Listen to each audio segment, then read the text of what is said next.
Hey guys, it's Sid. Long time no see. Back with another video. It's probably been over a year since I uploaded, but here I am. This is gonna be a little different video.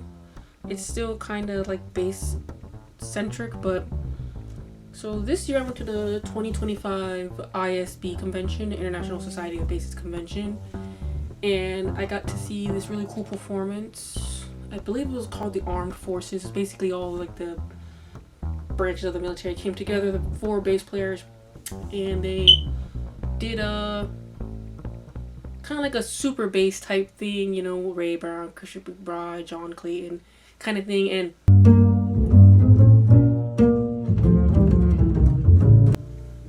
that reminded me that I actually don't have that CD in my collection, so I went out and bought one. But then I thought, wouldn't it be cool to share my collection of CDs that I have, mostly jazz, bass related? Sometimes I'm in those moods where I actually enjoy listening to bass rather than playing it. Side note, I feel like I've never went over how to say my channel's name. My channel's name is Tiddly Piddly. I feel like it's pretty self-explanatory, even with the spelling, but I don't know. Let's see. I've never been good at unboxing videos or unboxing things because I feel like there's always an absurd amount of tape on these things, and it's like I don't want to. And it kind of feels like it's in a box, like a much bigger box. Look at this. Don't do try something bad. Knife usage. Sharpen my desk. It's a mess. I share this room, so there's always going to be comics and all kind of stuff on the desk. That's actually what's kind of messing me up a little bit. I guess I could just rip it. Yeah, just use strength.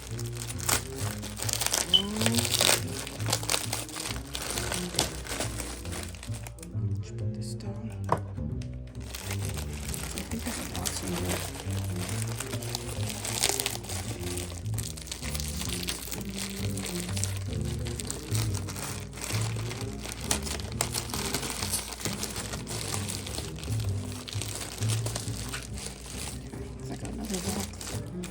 This little puff pad of the box.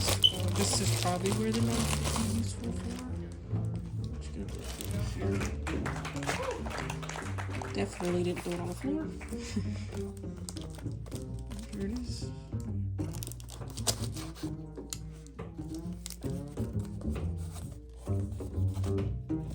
I'm trying to figure out where I'm trying to make sure I'm in the camera at the time too.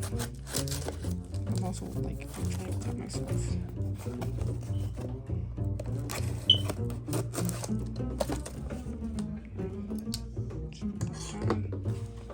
Away. This is actually good packaging.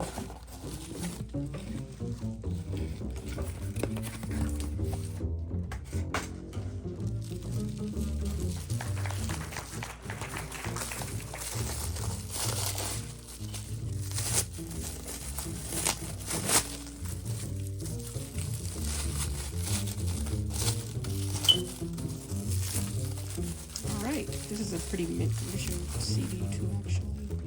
That's what the seller said it was. Here it is. Super bass. I'm really happy to have this. I'm almost surprised I didn't have it in my collection, to be honest, because I have so much bass stuff. That's pretty much all I have in terms of jazz. Oh yeah, this is nice. You see it? Yeah. Okay. Let's go. So you're probably wondering how I even got all these CDs and whatnot, but actually, so I'm interning at a radio station. It's a classical music radio station. It's like a kind of like a public broadcasting type thing, and they cut the all-night jazz program, unfortunately, and a lot of their stuff was physical media like this. And before that, they would like before. Basically, they didn't want to just throw these things away, so I just asked, hey, can I have some of the disc?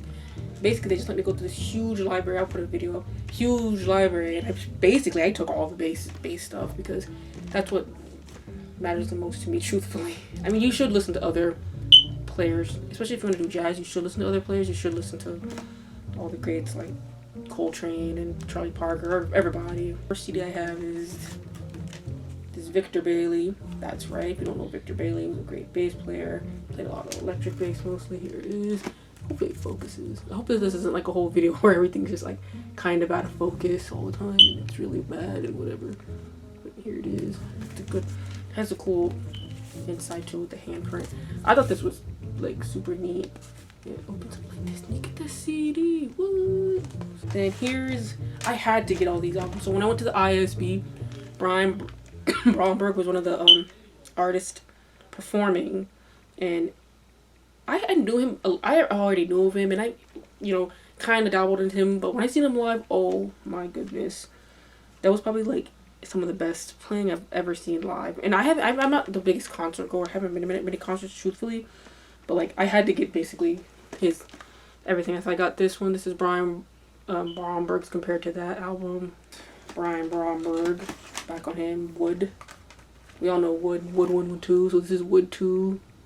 And of course it's amazing. It's Brian Bromberg. He's virtual, so like he was tapping and doing all kind of crazy stuff. It was actually insane. So still on Brian Bromberg. I got a couple Brian Brombergs. I'm sorry, I got obsessed after. So here it is. The Spirit of Jobim. So it's a dedicated album for Antonio Carlos Jobim.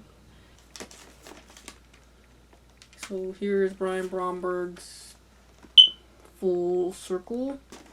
This is a cool album. It's a lot of electric playing on it, and Brian Bromberg is one of the very few, I feel like, bass players who are virtuosic and like both electric and upright. A lot of players can play both, but sometimes they kind of can either like get around on the upright, or there's actually some upright bass players who kind of get around electric, but like they're not like, you know. So this is Brian Bromberg's Bases Loaded. It's a cool album.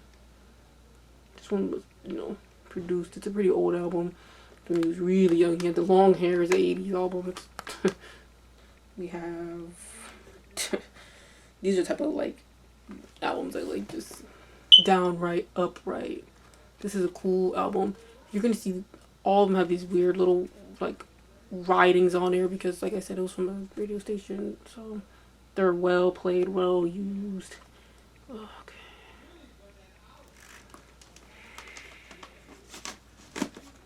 And then we all know this one. He looks so funny in this one. Brian Bromberg, his Jocko album. He did a whole Jocko thing. I feel like, I mean, I was like a baby when this album came out, so I can't talk like, oh, when it came out, it was, but like, I've read reviews, people like, when this album came out, it was like this, and like Wood, people were like, not like, people couldn't believe it.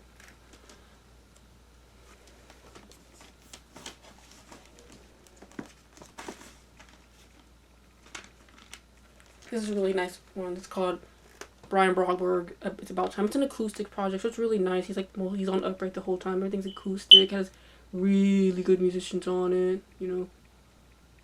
And it's just a nice, overall nice album. He gets such a interesting tone live, you know. His tone is very electric sounding, and I guess maybe like purists might not like it. So it's kind of it's kind of nice to hear recordings of him because you can hear his acoustic sound, you know what I mean? You can get the other stuff. Oh, I guess I just doxed myself. This is basically speaking. It isn't even the pretty old album. This is an electric album he did. Bromberg metal, awesome. Then here's Wood. His infamous. Everybody knows Wood. Brian Bromberg plays Hendrix. This is a cool album. I love Jimi Hendrix. I feel like, oh, you can't see it, but I have a big Jimi Hendrix poster on my wall. That's my dog in the background. Ignore him. It is what it is. It's a cool album. And then, what's this one? It's About Time. You know, sometimes I don't know because sometimes the fronts are missing because sometimes these are like radio versions of the songs because they're set to a radio. So sometimes they're actually missing the cover. So it's hard to like tell what exactly it is sometimes. You can't talk about bass unless you talk about Ray Brown. Here's my Ray Browns. I got 3. That's embarrassing. I should have more of Ray Brown, especially since, you know, in music school and stuff, when you're a bass player, you transcribe a lot of Ray Brown. It's from Ray freaking Brown. I mean, he's like, if you need to learn how to walk a bass line, just listen. So, some of my best friends are trumpet players. So this is a really actually cool album. Really, really fun. It features guys, like I said, like Clark Terry on it and stuff. Ray Brown Trio. Bass.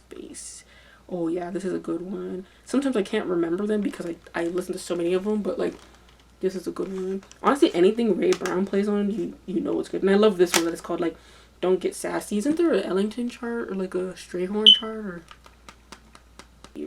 Oh yes, Ray Brown Trio. Live at Starbucks. Like, let me see what's on this one. Oh yes, this is where when I had to do one of my juries, Lester Leaps, and I literally just transcribed this and just played the line. It was pretty good. I've actually done that quite a bit with Ray Brown lines. I'll just transcribe them and play them, and hopefully nobody catches on. Mr. Carter, my favorite bass player, who I just met this year, crowning achievement of IASB. I met my literal hero, the person who literally I feel like the people who got me into bass were probably Ron Carter, Esperanza Spalding, and Christian McBride. You can't go wrong with Ron Carter, you know. One of the most recorded bassists in jazz history. You don't get that title by just, you know, you don't get a title by sucking.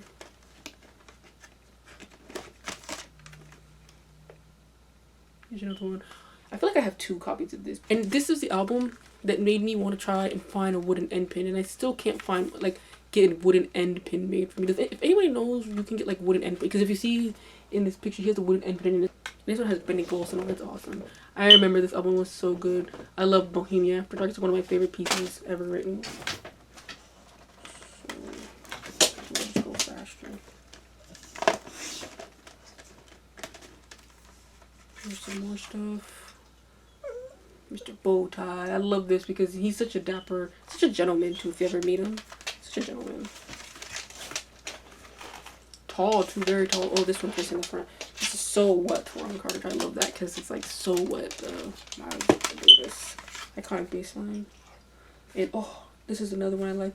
He played, so Ron Carter has a very strong Brazilian style playing. Like, to not be a Brazilian person, but you know he's like studied with and played with so many greats that you know that he can pretty much play whatever he wants to. Soft case, kind of beat up, but like I said, it was on the radio, so you can't really be too upset about that. Look at me struggling to put these in. Here's another good one. Ron Carter Etudes. No matter how long I play bass, I always consider myself a beginner.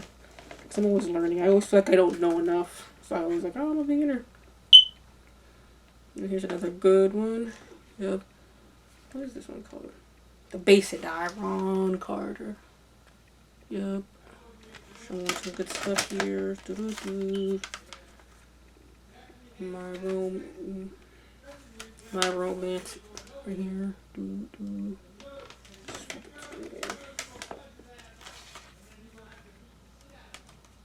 When skies are gray. Ron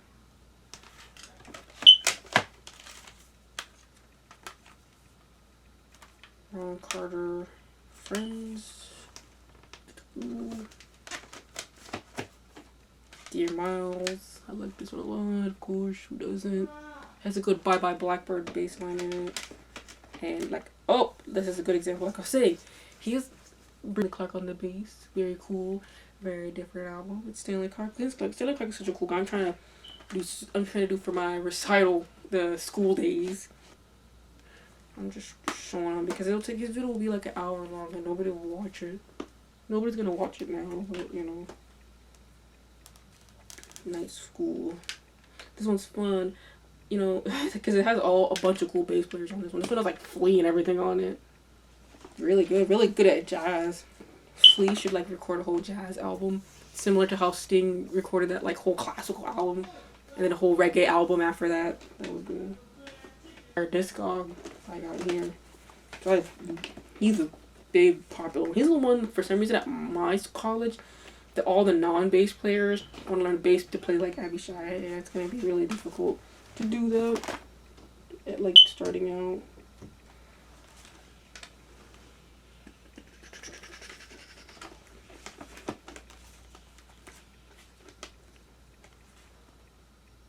Like, how's the pacing of this video? Is this going too fast? I feel like I'm talking really fast. I don't know. I always like. I live in a house with a lot of people, and if I don't do things fast, I get interrupted for whatever reason. Put more pressure on the bass. I think who's on this album? Because this was a Dexter Gordon. We know Dexter Gordon's a sax player or whatever, and I mostly got this album to give to somebody else, but I ended up keeping it because the bass lines on it were killing. I can't remember who the bass player on it was. Oh, a lot of cello.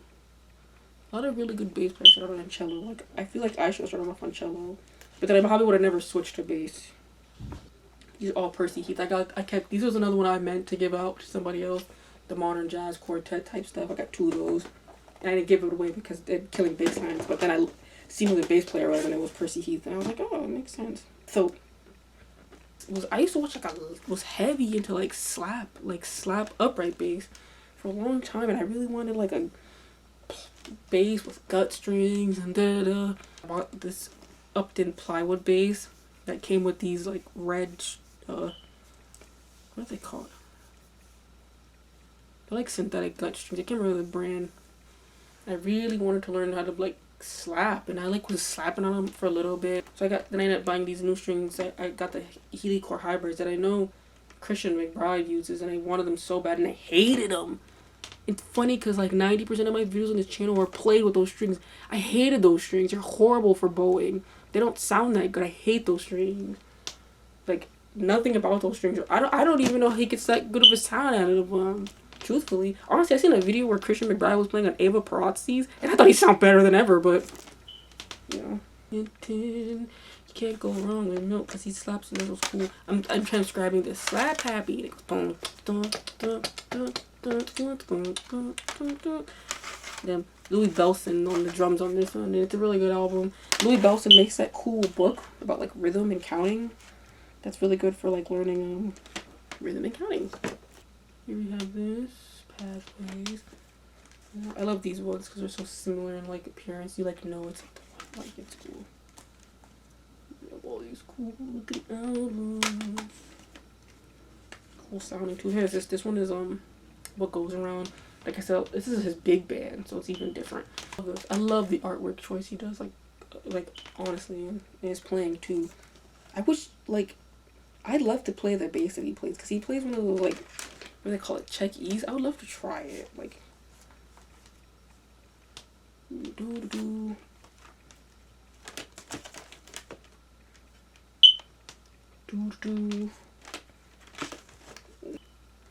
of the best bass playing too.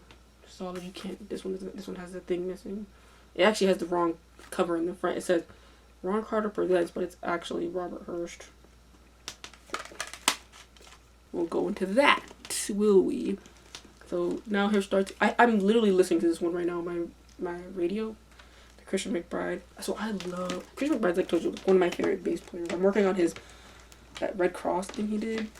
That thing is hard. But if you ever learn how to like solo Christian McBride, have like a big sound, listen to Christian McBride because he literally has the biggest bass sound ever on any bass dude he plays. Any bass. He's so good at video with him with Emmett Cohen and Russell Hall. Russell Hall is another bass player who's like really, really, really killing. I did a concert with Herlin Riley, and that was who he like was recommending me listen to, Russell Hall. So, you know, just because it's like the young guys doesn't mean that you shouldn't listen to them. You can learn a lot from a lot of these young guys out here, and that's kind of where I hope to be one day. That's the goal. I'm just an aspiring bass player, but I would hope to one day be able to just gig and travel the world and get out this room. I've been in this same background forever. It's just more stuff. But that's for another video. So I got a huge not huge, but Christian McBride thing going on. So, and I like Christian McBride because he does so, like, his albums are so much original music, you know. It's cool, obviously, to listen to the old guys because they play mostly standards, and it's good to learn how to, like, walk and, you know, their chord changes. But, like, it's nice to hear, like, it's fresh. Oh, yes, I bought this. I never opened it because I streamed it so much, but, bro, this, Edgar Meyer and Christian McBride album is killing. You know, I'm such a loser. I didn't even realize that Edgar Meyer, he's, like, his pit sound is crazy good. Like, I guess he's mostly known as a classical player, but I was talking to my bass professor about this, and he was like, yeah, you know, when I first heard of Edgar Meyer, he was like a folk guy. That's one of the older ones. Another good album. He's another example of a bass player who's like really virtuosic in both aspects of like the electric and the upright. Low key on the electric, I feel like a lot of people. I feel like I didn't really listen to his electric playing, but he's pretty up there. Like, I feel like it's like him, Patitucci, Bromberg, were like they're Esperanza, where it's like they can play at the same level on both instruments, which is not easy. Neil Miner, solid bass player from, I think he lives in New York, Sideman. Dude's crazy good, and he's very unassuming. That's kind of what I like about him, and he seemed like this is like really good. He's going to have some really good bass lines, you know. Plus I think just getting called red is cool. Like, all you redheads, like, getting called red is awesome.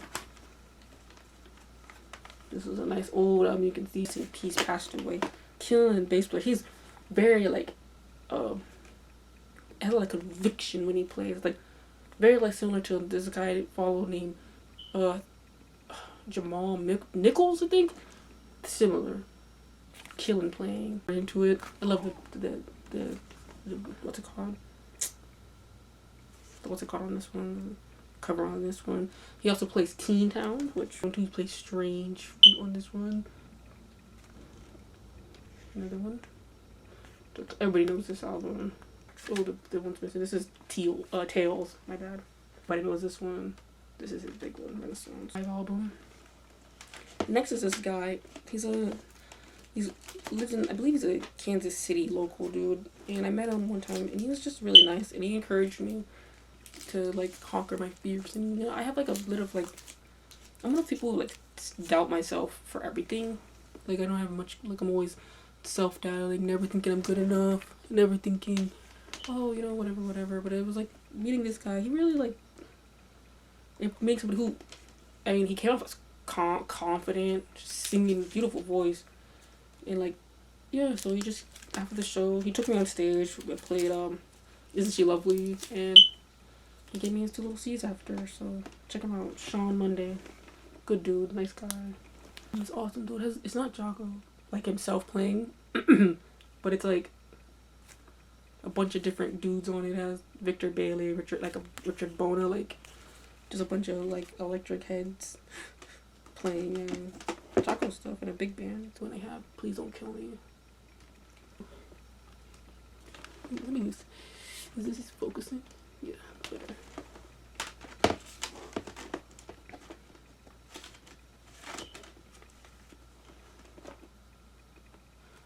I have this one too on them. I think it's this one. I have this one in. I wish some of these ones I could show you, but some of them are like doxing myself if I show you, because it shows a station network. Heart of the Bass. This was a big album when it came out. I talk like I know these albums came out way before I was born, but like looking up online, I see that they're like really big deals when they came out. Communion or whatever. Patitucci did a lot of like. On the Corner is this one. Book, another one where he played a lot of electric bass on, and it was really cool. And it was.